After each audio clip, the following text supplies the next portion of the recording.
Hey, Coach. How you doing? Doing well. Congratulations on all the success.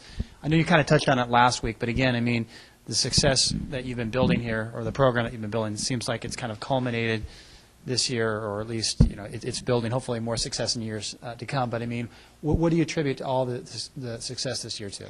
Well, I think it's, a large part is the new pool. A large part is the group dynamics. Last year we were primarily a freshman and sophomore team. This year we are freshman, sophomore, junior team. I mean, we have one senior man on the team, and we have one senior woman on the team. And, it's a program that's growing. I think that, on paper we looked like we swam very well.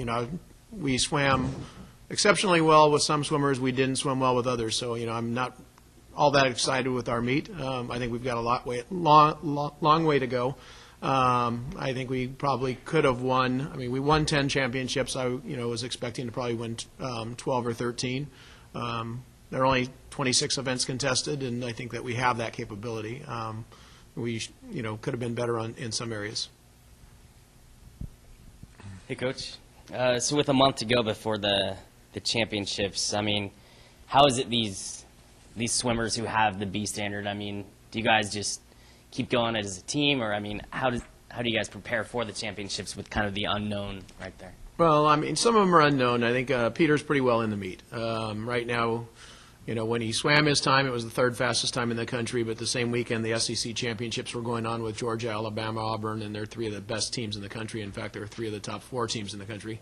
And even with their meet into the database now, he's 9th in the country. So we're pretty good there. Angie's on the bubble with her 200 breaststroke.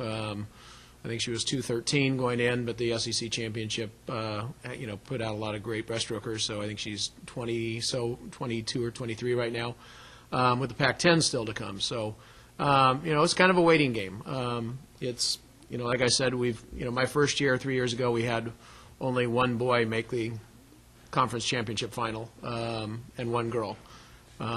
This year we are winning events and, looking at, being 1, 2, 1, 2, 3 in some events. So it's, we're coming around. It's getting there. Now we come back and kind of train.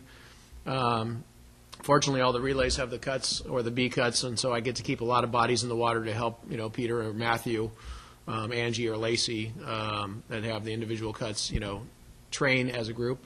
So it's not them having to do it on their own for the next month. So I'm just curious, when do you find out who's in it? You have to wait until all the conference championships. It's kind of crazy. Here's the SEC championship is the best team in best teams in the conference or in the country, and not one girl came away from that meet with the automatic cut in the 100 fly. And so, Anne Marie May from UC Santa Barbara had the fastest time in the country in the 50 freestyle, and she's 3/10 in a sprint freestyle, 3/10 away from the automatic cut. So, it's really comes down to now. That they've gotten rid of the suits, them trying to figure out, who's going to make it in. It's going to be the top 32 girls. It's going to be the top 20-some guys, and so now it's a waiting game. You just sit and wait and see. It's not anything we have any control over.